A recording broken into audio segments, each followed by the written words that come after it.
before. But it's so important. The work is so important, and I love it so much.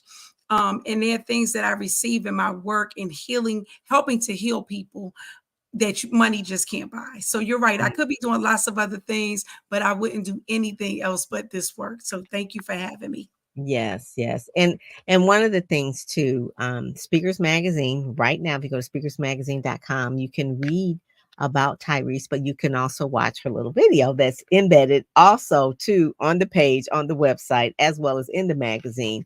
But like I was saying, transforming tragedy into triumph.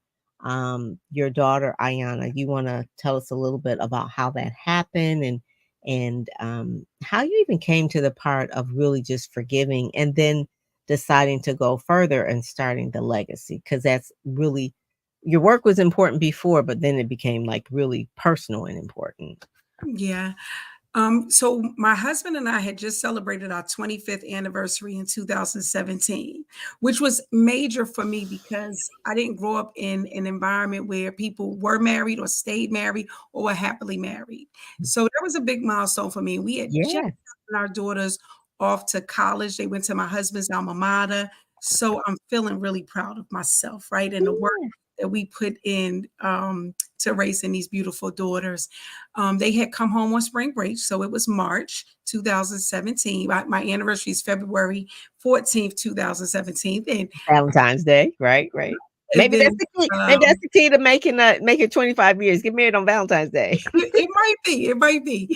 But I remember sitting in church on that Sunday that they had come home with the girls. Everybody in our church was really happy to see them, and I really felt proud that I had gotten these kids out of high school without getting pregnant. Like that's just that I know that might not be a big deal for other people, but that was a huge deal for me. And that they had matriculated into a university, and I was really feeling myself like excited.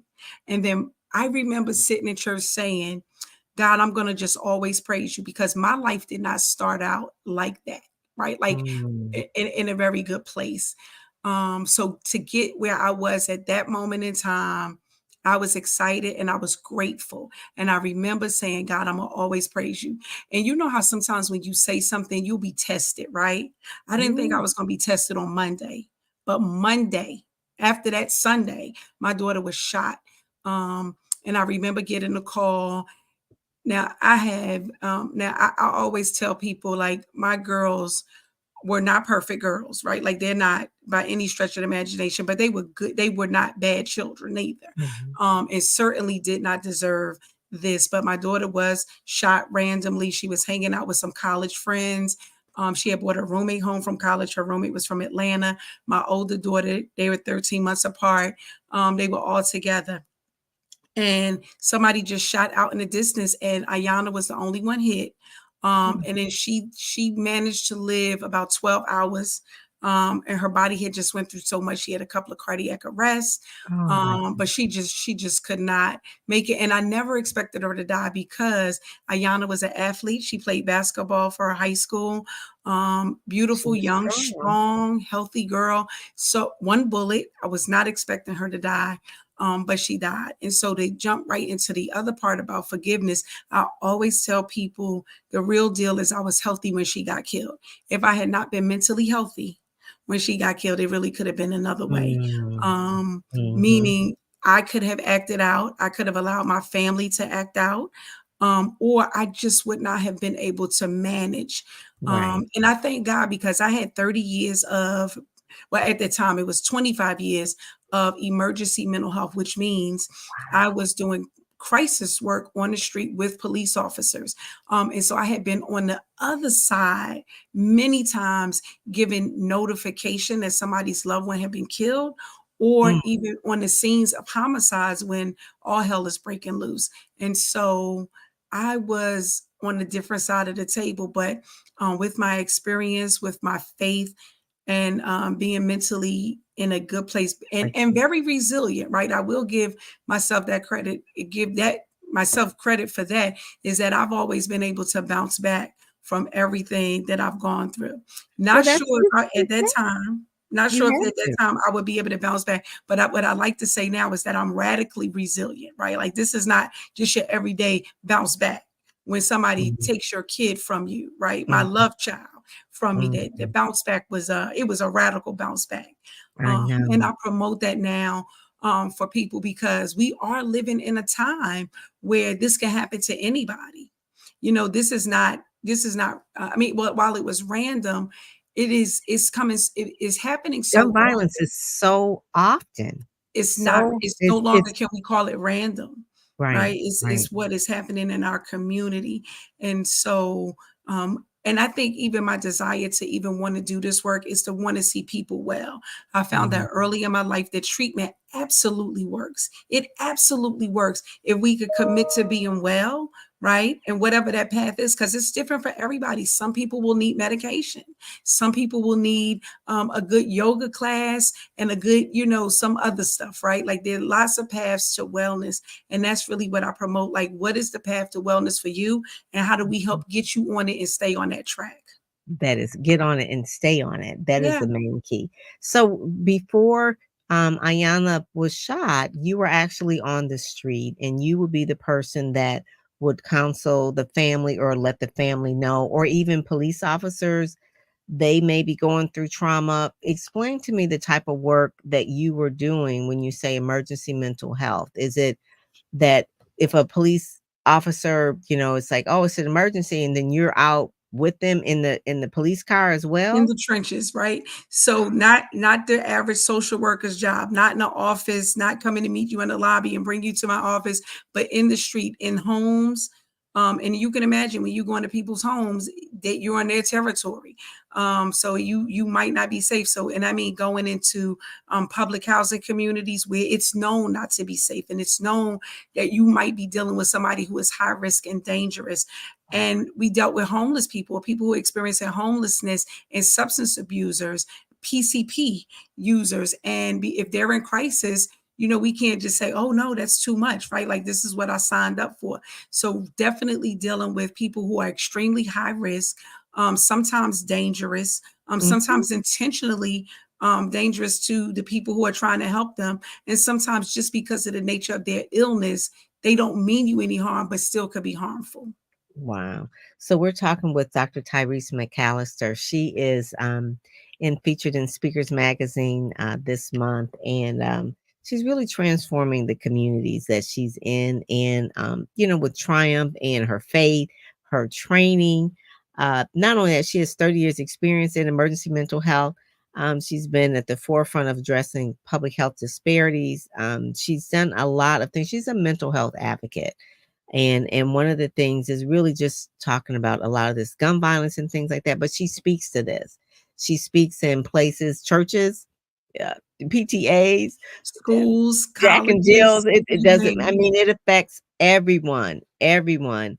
But your true inspiration really is, like you said, just determining just a positive change in the world, and transformative therapy. And one of the things that I find that, we're talking about mental health more openly now that we have ever had. I mean, Oprah was always like that, I guess you would say, where you would sit on Oprah's couch and then people would talk about their issues. And that was like, like the first time people were really talking about it. But now it is so open that everybody really says, okay, I need therapy. This is some Right. things. So let's talk about some of the traumas that, are the most common, I guess you would say, or things that people are really going to seek therapy about the Yeah. most. Let's just start with, like, say, women, and then even children. A lot of children are going through a lot of Yeah. therapy too now. I think COVID has been a game changer for many of us. One of the things, it has often been said that African Americans do not go to therapy. That's not the case anymore. Like, we are coming to therapy. Men don't go to therapy. And most of my practice is men. Oh And my then God, that police is officers. so You, good. not Tyrese, I only do did I not train realize police, yeah, not only do I train police officers, but many of the people I train end up being my clients in therapy, which I think is awesome. That they trust me enough and understand that I understand them enough to be able to give them good service. So that is good. But the one thing I think that we really don't address, and this is not, because a lot of times I want to make a distinction, like there is mental illness and then there's just stuff that we deal with, and therapy can be good for both, right? So sometimes people have an illness, schizophrenia, bipolar, major depressive disorder, and Mhm. you need a therapist and a program that really help you get on track and stay on track, right? But Okay. then we have something that many people experience, and that's adverse childhood experiences. Like we've experienced some stuff in our childhood that really we bring to our adulthood, and it impacts our life. And sometimes it's almost like we're on this merry-go-round that we really can't get off because we haven't acknowledged how we even got on it, right? Like, Mm. so things that have happened. And I tell people all the time, it doesn't have to have been like a major catastrophe. Like maybe nobody touched you as a kid. Maybe, maybe your parents loved you, but maybe they said things to you that were so hurtful that you can't get over. Or maybe you were bullied. Maybe somebody just was mean to you and it has impacted all of your life, because Or that even is a thing. Yeah, or Right. even sometimes blended families can have its issues, meaning that maybe a mother was married, divorced, then she gets remarried, has a second set of kids, and maybe the dynamics between that blended family is because no one ever dealt with that before. And so now it can be where the child feels like, well, maybe my mother loved these kids more than me or whatever. It is, when I tell you, there's so many issues that have just started just in our childhood, and we just think we could just grow right through it. But if you Yeah. don't get some kind of stop and help, because you, like you said, you're on a merry-go-round and you keep going over the same patterns over and over again and never really breaking through. And so Yeah. that's when therapy, seeing someone like you is really, really helpful. Just like, well, what is that? Is it Yeah. kind of like, I won't say like being an alcoholic, but the first step in like the 12-step process is like recognizing that there is a Yeah. problem. But you know what we've been told? We've been told to be okay, right? Like to get over it, to like, yeah, That nothing's wrong. happened that happened so long ago, get over it, yeah. Exactly. But it shows up in your behavior, right? It shows up in your relationships.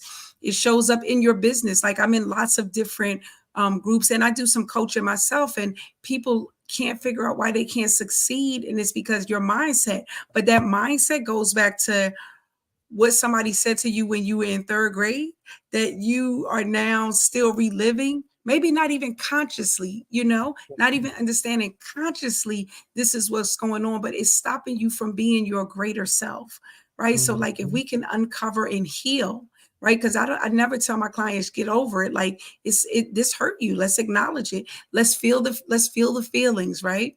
And then Mhm. let's change how we feel, right? And do something different so that you can be a rock star in your business, that you can have an amazing marriage, and that you can raise children without inflicting more harm on them because Right. it was done to you. Because sometimes we don't know. A lot of times I have to tell my clients, your parent may have hurt you, but it wasn't intentional. So let's go back and like relook at that, right? Because we can hurt people's feelings and not know it. Mhm. We say They're doing things the best because it they was can. they're doing the best they can with what they have. And I say too, like I'm a product of a teenage mom, single mom.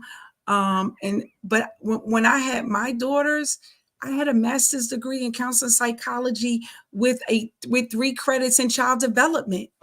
Right. Wow. So of course it's gonna look different. But no shade on my mom. She did the best she could with what she had. And I think she did a pretty good job, right? Mhm. Like Yeah, she you turned out good. I think so. But I also had to handle my own aces, right? I had to handle those things that really did hurt my feelings and really did not, were not necessarily things that worked in my best interest, right? So I had to relearn and redo lots of things. And we owe it to ourselves to do it because our parents don't even always know or even have an appreciation of how that's going to impact me in 20 years. Right. That is so true. That is so true. So I want people to know that they could go to TyreseMcAllister.org, book you to speak, book you for workshops, book you for panels. There are so many different panels that I see. I was just talking with Dr. Michelle McKinney Hammond. She has an event coming up this year, and she was saying, well, I need some experts on different panels. And I'm gonna recommend you to her because she Thank you. wanted some mental health professionals. She has one in Chicago and one in Atlanta in April and May. And she wanted some professionals that really talk about mental health, not necessarily like you said. And I love how you just made the difference between mental illness and mental health. There's just some stuff that all of us need to maybe, unpack and go through and have a professional guide us through versus mental illness, which is a whole nother, bipolar or schizophrenia, Mhm. things like that. That's so different. So I think that's why for a lot of times when you talk about our culture, African Americans, we wouldn't go to a therapist because it was like we thought people would think that we were ill, Yeah, but and it's I not can that. appreciate that. I can appreciate not wanting to be broken. I can appreciate not wanting to be ill. So many things have been put on African Americans, right, without our permission. So Mhm. I get it. I remember in the 80s when people start talking about HIV and AIDS. First people they talked about heroin users and people from Haiti, and when things or when other things came out, it was Ebola. African people eating monkeys and just all the Mhm. foolishness. But I get it, right? Like, so I always talk to my clients about what is the commitment for you being well, right? Like everybody wants to be well. That's something we can all buy into. Like, and what does wellness look like for you, and how do you achieve that for yourself? And it really does work. Even with medication, I don't stuff medication down my client's throat. I'm saying let's talk about what does wellness look like for you. Has life been different for you when you were on medication? And maybe it is indicated, but we can try other things. But have a commitment to wellness. This is not a one and done, right? Mhm. And I really have very good success with that. I'm very proud of the work that I've been able to do with clients and transforming their lives. I have one client who he tried everything. He did not want to come to therapy. His brother and his wife was trying to get him to come to therapy. He went to the doctor, had his testosterone checked. He went and had his sleep study done, anything to not have been depressed. So he finally comes and he's like, this is really good. I can kick my own tail for not coming sooner. So, and I said, I It's think not we're as making bad as we think, right? right. I said, I think we're making really good progress, but I think we can do better. I said, can we just try the medication? I said, give me 90 days. And if you don't like it, I'll never talk about it again.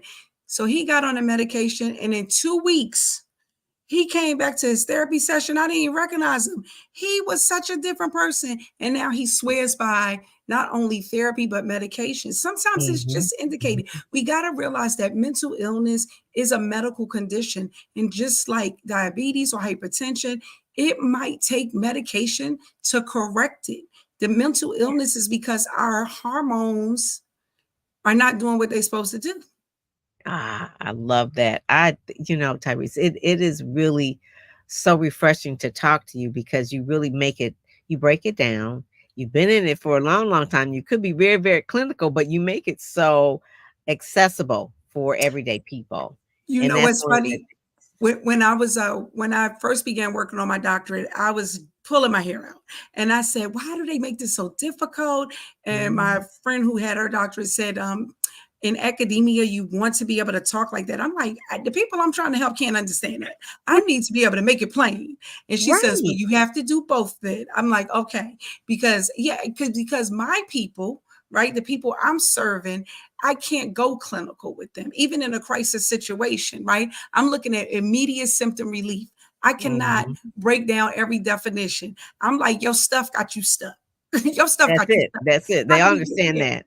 Right, Yes, your and stuff got you stuck, it has and worked. you need to move through it, and let's move through it. And you said either we'll put together a plan, a program, or a pill, Yeah. something that is going to help you move through this because you can't be on the merry-go-round going over and over and over the same issues. Yeah. So one Can of I the say one things, other thing? yes, The yes, other thing that I do that really helps clients, I don't ever talk about the diagnosis. The D word is a bad mm, word in my treatment room, right? It's a bad mm, word because that's a word. As soon as I name it, schizophrenia, bipolar, people are like shut down. But let's talk uh-huh, about the symptoms that interrupt your life the way you want your life to be. So instead of talking to somebody about, oh, you have anxiety, I'll say, what's keeping you up at night? What mm, makes you not take the next step? Why are you not going further in your career? Like, what's keeping you back? People can Mhm. relate to that. People don't want to talk about a diagnosis. No, and So it's very helpful.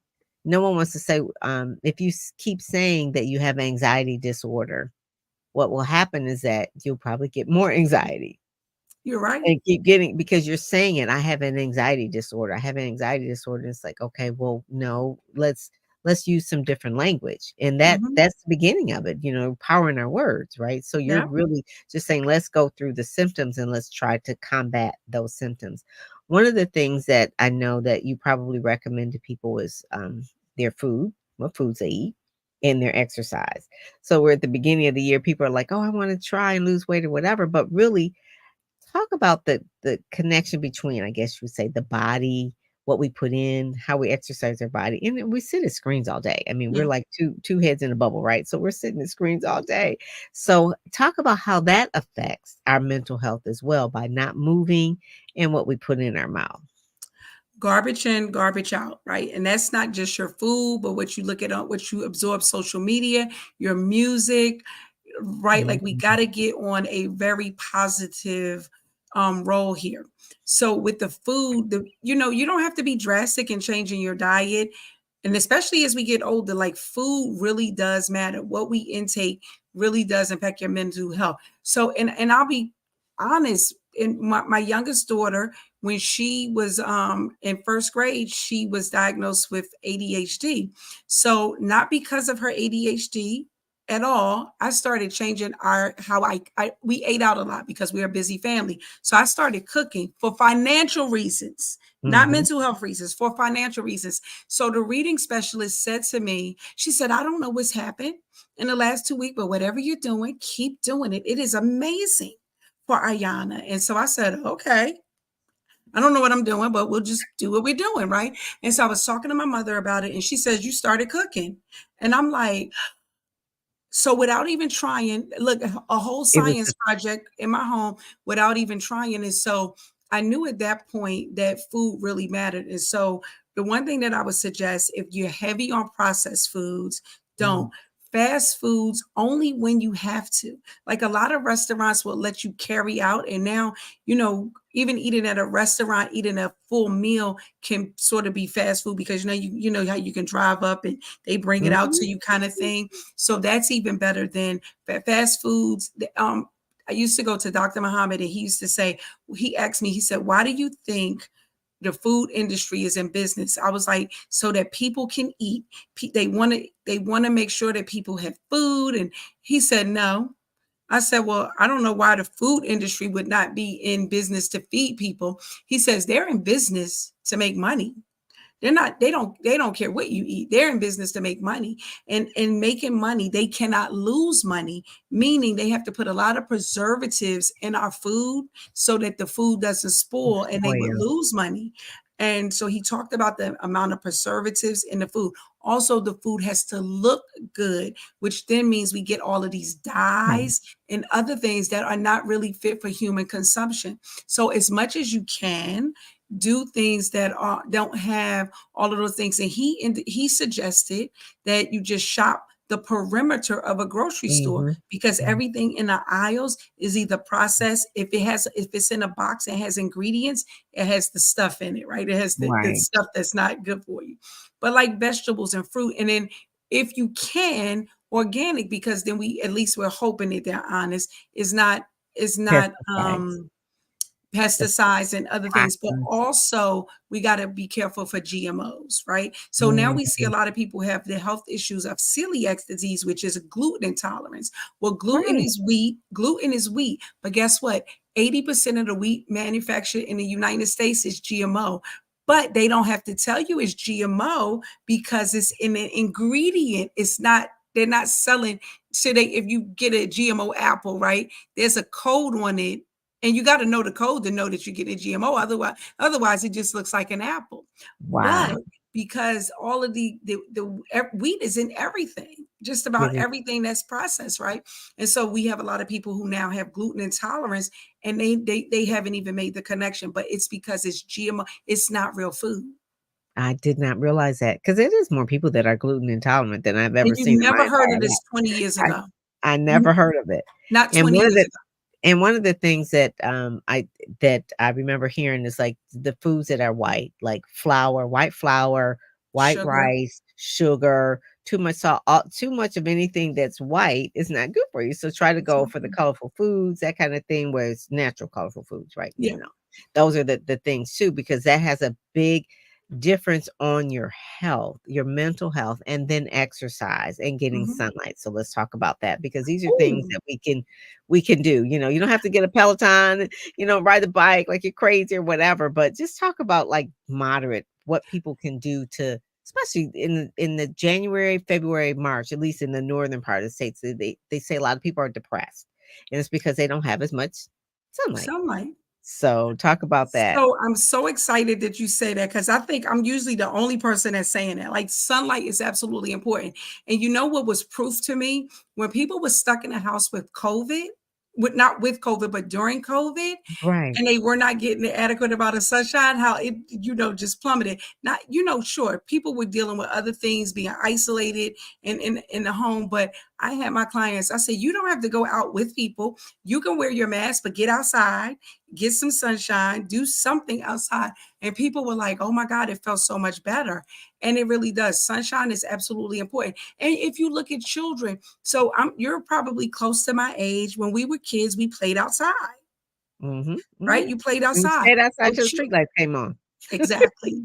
And children don't play outside. They game. They sit inside. They're on their phones. They're on games. So they don't get as much sunshine, which is impacting their health. And so when you add limited sunshine, excessive gaming, and ACEs, you got a disaster. You got a powder keg waiting Mm, to happen. So when we look at our children who are just in trouble, right? All of the things, it's a recipe for them to be in trouble. And that's what we really got to look at. Excessive gaming changes the brain chemistry. ooh, No sunshine, processed foods, and then also the grief of losing other friends. Like mhm, and we don't even talk about that. Um, how many children lose so many? When I was a kid, I lost zero. No, I lost one friend to a car accident. One friend, my whole up to 18. Right, I went to one funeral. My mhm, children had been to 5 funerals before they finished high school of all homicide victims. Luckily mm, for them, they lived in a home with a therapist. But what if your parent is an accountant? Are they able to really help you break that down and express your feelings? It- so it's very yeah. scary, My so daughter she went to the first funeral of a friend committed suicide. A friend jumped off of a bridge, young girl. I don't know, social media, whatever. I don't know what the impact was, what the reason was. And that was I was concerned for her and all of her absolutely, friends, because it's like, absolutely. who can deal with that at like a teenager, that kind of trauma? I And that mean, is something our young people are dealing with on a regular basis, and they don't come home and tell their parents. So if you don't, a parent may not even know that a kid in school killed themselves. Because even if it's not their friend, if they know the you know, kid, some if you saw the kid yesterday and the kid doesn't show up today, that can be traumatizing for a mhm, young person. And so we mm, really got to look at that. I think that's really like going back to the violence. The violence, what we're seeing is children acting out, right? They're acting out because they don't have anywhere to place this grief. It's actually, after my daughter was killed, I tried to find a book to explain to the young people, the children of my family, that why this 18-year-old girl is no longer with us. Could not find a book. So I wrote a children's book, and it's called Is My Lollipop in Heaven? And it addresses each type of homicide we experience in our community. So domestic violence, school shootings, police shooting, and suicide, and not returning home from a deployment. And it's very important that we have this conversation, that mhm, we are able to have the conversation. So I realized the children's book was great, but parents still didn't have the tools. So then I wrote another book, with co-authored a book, Too Hard to Bite, Not Too Hard to Lick, which is talking about, it's a companion book to the children's book. But even without the children's book, it talks about each type of homicide or death and how the tools you need to be able to talk to children about the death, because the conversation is different if dad killed mom Mm, versus a police killed my brother, right? The conversation right. is different, the feelings are different, the impact is different. And it's for Wow. any caregiver. So it can be used by a parent, a minister, a teacher. It's a very, very good book, but very much needed. Mhm. The thing of it is that, the work that you're doing, talk a little bit about what does the legacy work, is it involved with treatment or is it involved with scholarships? What is how did you set up the foundation So for you know now? what? It's interesting when when my daughter was killed, we people gave us, you know how people give you money in a card, but we had Mhm. insurance. So we wound up getting $20,000. And I told my husband, can you imagine? Like people were Wow. giving us money that we didn't even know. And it's mostly because I was on the news, and I'll come back to that news story. But we ended up with about $20,000. And I told my husband I want to do something to leave a legacy for Ayana, and I Mhm. want to send before she was even born. I'm the first generation college student, so my husband and I always help kids go to college even before we had our own kids. Oh my So I wanted gosh. to make that was just my life's work, right? Because Mhm. it changed my life. Me getting to college changed my life, so it was Mhm. important to me. So I wanted to make sure that we can help kids go to college. And that's really all we were going to do with the money. And we were going to move on with our lives. Before Ayana was buried, within 8 days, five more people had gotten killed in DC. And I was like, God is saying do something. Like you got to do something. But what does do something mean? I had no idea. So things just started coming. So and I didn't write it right away. The book came. And then we did give a scholarship. We did a scholarship, but we needed a platform. So we created this amazing fashion show. And I mean, it was an amazing fashion show because Ayana was a fashionista. And Okay. All right. then we did a basketball tournament because we wanted to give kids positive recreation, because we know that when kids have things positive to do, Mm, that they do not pick up guns, right? Like right. when they're busy and Yes. productive. So Yes. we just wanted the kids to come into the gym, stay all day. So we invited employers to come in, and so we can give kids jobs. Like one day of basketball is not going to help them, but a job may change it. We can't ask Mhm. kids to put down the guns if they can't pick up a paycheck. They got Right. to be able to pick up Exactly. something else Yeah. besides pick up a book to go to college. So Mhm. it just started in very simply, like we just needed a platform to give the scholarship away. People loved the fashion show, so we kept doing it. The basketball tournament, it kept growing each year, and now we did an advocacy training, because one thing I learned is that, and I'm gonna just speak it plain. I'm just sorry. I'm just blunt. Gotta train them. Um, we march when the police kill our kids, right? We But we march, gotta train them. We gotta tell right, them what's wrong. Well, how but, you fix this? but we don't ask for what we need, right? We say it's in respect to the police killings, stop killing our kids, stop killing our men. But what does that look like? What kind of policy is that? What kind of training is that? Like, what Mhm, does that look like? And I said, we got this wrong. We're asking for the wrong thing, right? Like, we're not asking for what we need. And so we're not going to get it. We're not mhm, going to get what we need if we don't ask for it. And so we did this amazing advocacy training where we were teaching people how to use social media, how to work with the media, how to work with legislators, how to ask for what you need. mm, And then before you know it, we got a full-fledged foundation. And God is just doing amazing work. I'm actually going to be working with right before this. I was doing some back and forth with Congressman Glenn Ivey to do some more work, because week after next is Survivors Week, right? And I mm, love that. I don't want to be a victim.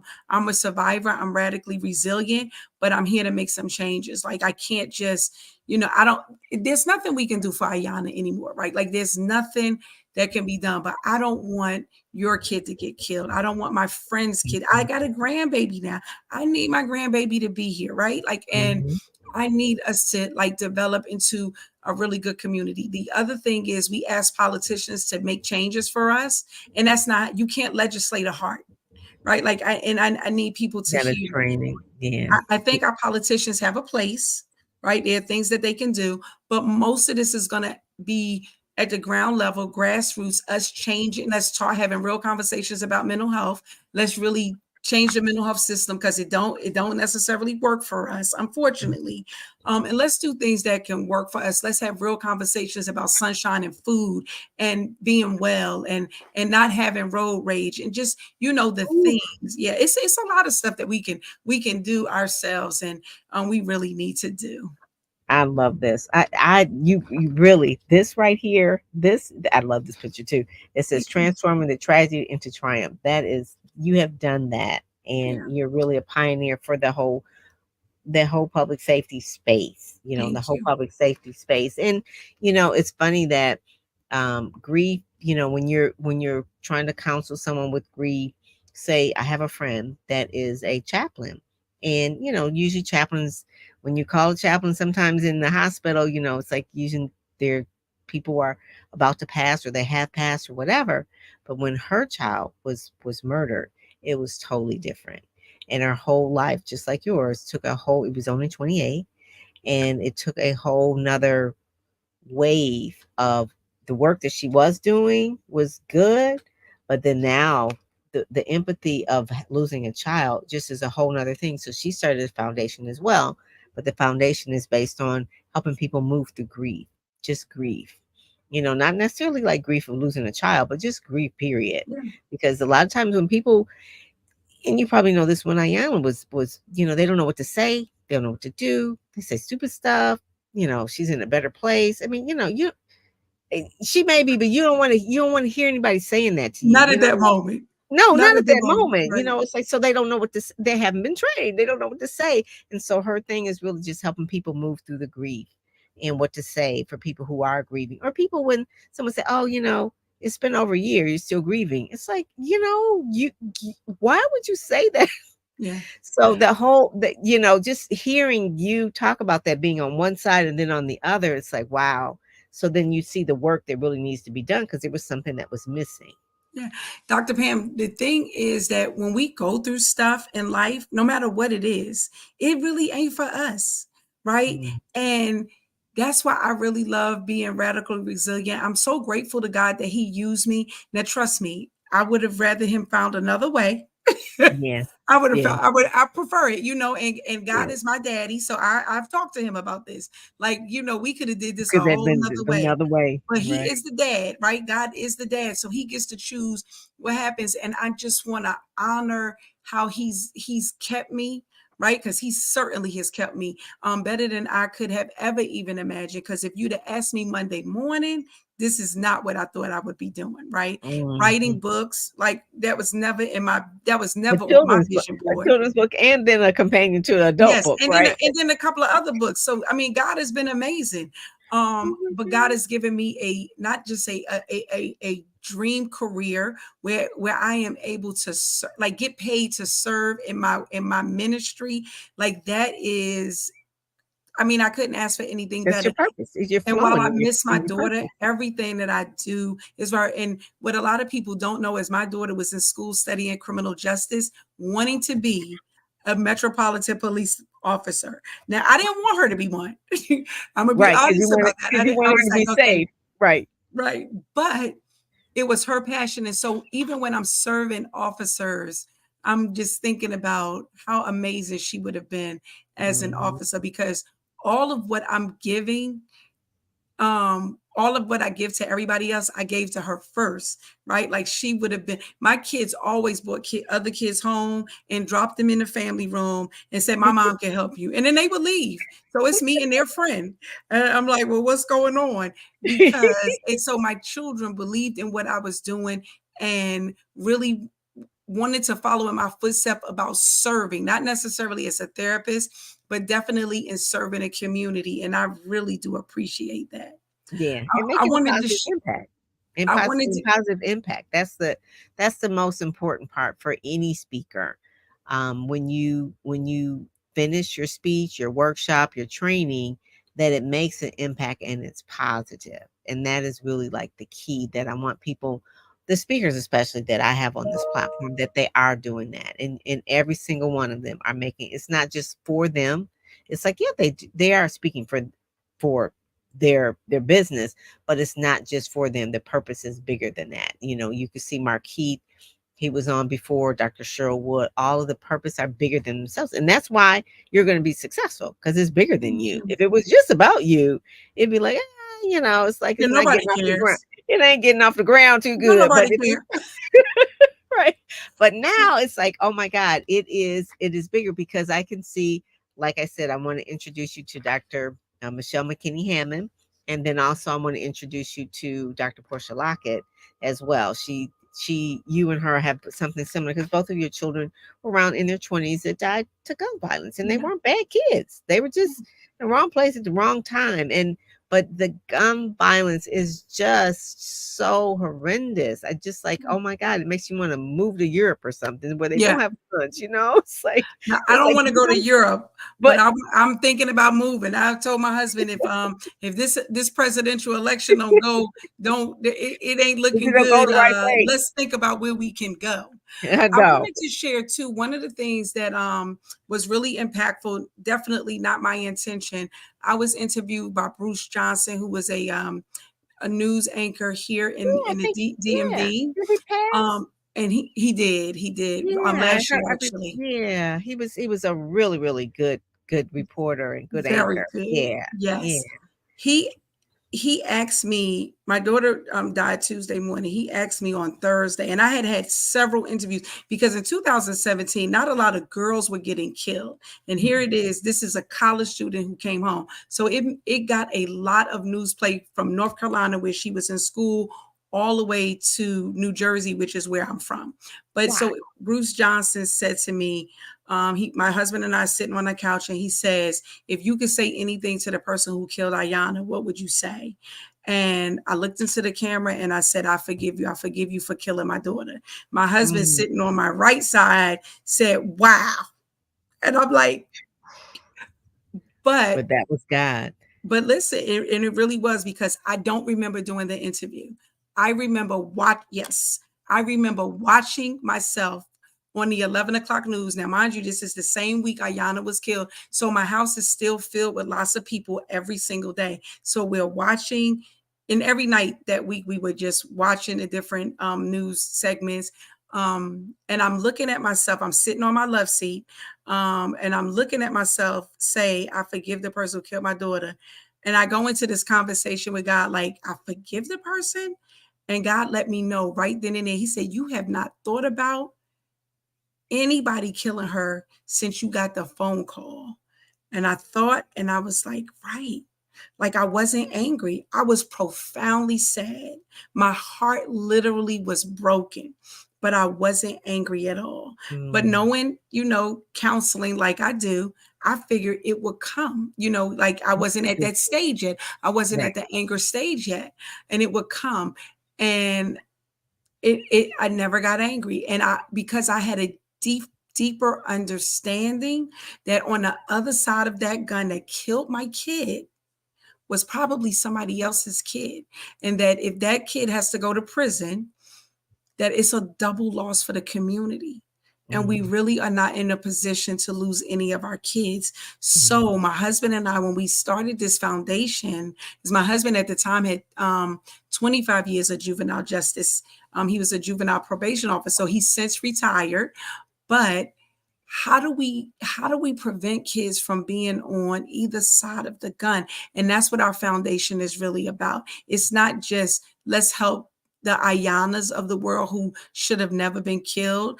And yeah, we want to help that. We want to have an impact there. We want to change that people even pick up guns or feel the need to have a gun. right. But we got to really do something about what happens to the child that is even, why is the child even carrying a gun? Why is there a Mm, child carjacking somebody at 12 years old? I think at 12, I was still playing with dolls. Like, mm, Barbie. why would my peer at 12 even have a gun, take somebody's car? Like, like we have to really be able to dig deep and we cannot do it. We cannot do it just on the sideline. And what I say, and I'm very honest about this, that with my kids having gone to 5 funerals, I should have been doing this work well before Ayana got killed. And Mm, what I right. ask people to But it do is, became so normal. It it, became so normalized now that but most even people with it don't being even realize. normalized still, like this has to be all hands on deck. However you can contribute, whatever you can contribute, whether it's writing a check to an organization that does gun violence work, whether it's like you commit to your social media to putting out information about guns, or if you full on a committee working to do something, or you're mentoring your neighbor, right? Like Mhm. really trying to help or assist. It really has to be all hands on deck. Like we are not in a position to afford it. And what I don't want people to do is, and exactly what I did, wait till it's at my door before I really got involved. Right. That is so true. That is so Yeah, true. Thank you so much. thank Oh you. my God, Dr. Tyrese, this is so good. Thank I you. am just what do you have coming up this year? That are you planning your next event or Yes. Okay. I got lots of them. So Monday, I am a keynote speaker for the Martin Luther King Oh, I prayer love breakfast. I'm so excited because I I get to love MLK Day. First of all, I love that it's a national holiday, right? So we get 39 years this year, 39 yes, that years. is a Yes. major deal. We saw it in our lifetime, right? It's like a major national holiday, and Yep. you're a keynote speaker at an event. Yes. And I'm going to be doing some work with Congressman Ivy here in my county, and there'll be some public media stuff there. And then I am curating this really nice event, Read Across America, which is Dr. Ooh, Seuss's perfect. birthday. Yeah, I am, and this is going to be my first time doing this, so I'm super excited. And so because I have a children's book, I invited other African American authors to come out and showcase their books. So it'll be a book fair where children could come and Mhm. families can come and purchase books. But we're going to have games and activities around literacy because guess what? I love that. Prisons are built based on third grade reading level. We got to take our literacy seriously. We can't just, so this is, I mean, book fair is really nice, and books that where your children can look at people who look just like you, beautiful, right? But it's a bigger purpose. Like we got to really promote literacy, and it Mhm. is tied to violence and prison, right, Wow. and ability to get jobs and economic development. So it's a huge thing. So I'm really excited It about it. sounds like it. I love books anyway. That is my main thing, right? So books, magazines, it doesn't matter. Yeah, It's just like, but Read Across America is one of the things that's really good. And even, just a book fair with the games, getting kids used to seeing real books, not ebooks, but physical books, yeah. that kind of thing. Yeah, yeah. And then save the date, May 11th. We are, May 11th. We are having our annual Impact Couture fashion show. Ooh, It okay. is going to be absolutely amazing. We have our basketball tournament every year. June is Gun Violence Awareness Month. So June, Oh, I am absolutely busy. One thing, something that a lot of people don't know is 3 months before Ayana was killed, I had a 26-year-old cousin who was also killed. Me and his parents, and another guy in my church who lost his kid a year before Ayana. They were all ushers together in our church. The three of our families, my family and those two, we have an annual prayer breakfast, which is the first Saturday in June. June for Gun Violence Awareness Month, and this will be our Oh, sixth year. that's So good. we do lots of work, and then I'm doing my training for the police department. One of the things that I do, and I do that on a regular basis, I'm doing it across the country. So if you have a police department that really needs training on how to deal with people who have mental illness and other vulnerabilities, I'm your girl, Okay. because it really is, and that's why I say I help officers on and off duty. I'm helping them have less excessive use of force, teaching them how to better engage with the community, even when the community is high risk, but then Mm, also doing treatment when they're off. Because something a lot of people don't know as well, the average person will have experienced 4 traumatic events in their lifetime, but police officers experience 44 in a career. So ooh, lifetime it could be up to 85, 90 years old, but a career is 20 to 25 years, sometimes 30, but 44 in the span of their career. And they still get their 4 that we all get too. So we're talking maybe like close to 50 traumatic events. And so we really got to be able to address that, because it's not fair that we ask police officers to do so much and then we criticize them when they make mistakes, and they make mistakes. I'm not minimizing the things that occur with police officers, but we got to look at like what's put on them and the support that they do not get. That is, they do need that support. They really do. I didn't realize that if it's 44 traumatic things, I mean, they don't have time to even stop to process it. And So that's 44. That's nationwide. So officers in Newark, New Jersey, which is where I'm from, or officers in the metropolitan DC area, or LA, is Detroit. higher. Yeah, Detroit, absolutely. Detroit, Chicago. So inner city officers have a lot more. Oh my goodness. Oh my goodness.